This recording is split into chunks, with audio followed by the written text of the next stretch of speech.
Washington and Beijing push the yuan in the same direction but for very different reasons. Commentary. The U.S. Treasury has gone on record encouraging Beijing to raise the yuan's value against the U.S. dollar. The authorities in Beijing, most especially the People's Bank of China, seem willing, indeed eager, to comply with Washington's wishes. Despite the apparent goodwill and agreement, the two parties are hardly on the same page. Washington is thinking in terms of trade. A strong yuan will raise the prices of Chinese goods on global markets, including in the United States, and slow the flow of Chinese exports, effectively exaggerating the effect of the tariffs imposed on Chinese goods. China has embraced the advice not because it wants to comply with the U.S. Treasury, but rather because Beijing seems to care less about trade these days than about the internationalization of the yuan and Chinese leader Xi Jinping's ambition to see the yuan eventually supplant the dollar as the main medium of international exchange and store of value, what bankers and economists refer to as the global reserve currency. Of the two motivations, Washington's is the more immediate and practical.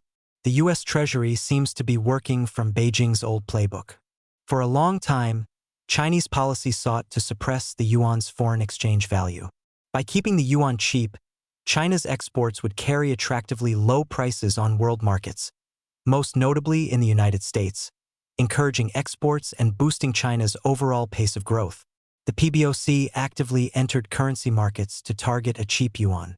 Especially during President Donald Trump's first term, Washington decried this currency strategy. In 2017, Trump accused China of being grand champions at manipulation of currency. Currency manipulation is a term of law that would invite U.S. retaliation and may support a case for it with the World Trade Organization. Officials at the White House and the U.S. Treasury received a kind of confirmation that Beijing was engaging in yuan manipulation when the yuan's value fell by more than 14% against the dollar right after the Trump administration imposed tariffs in 2018 and 2019. That drop reduced the price of Chinese exports to Americans sufficiently to offset the effect of the tariffs. Accordingly, after a brief interruption, Chinese exports to the United States continued to rise, seemingly unaffected by the tariffs. This is the past. China is no longer working off a trade-centered playbook, or at least seems not to be. Beijing has made clear that it is more concerned now with the internationalization of the yuan. Since the first Trump term, Beijing has actively pursued trade deals that settle in yuan instead of dollars, as most trade deals do even when an American is not involved. It has actively advanced international yuan-denominated loans, most notably within the Belt and Road Initiative, though not exclusively there. A stronger yuan on foreign exchange markets helps this internationalization effort. The PBOC has set successive yuan targets accordingly. The yuan has appreciated against the dollar by fully 5% in just the last 10 months, with little interruption.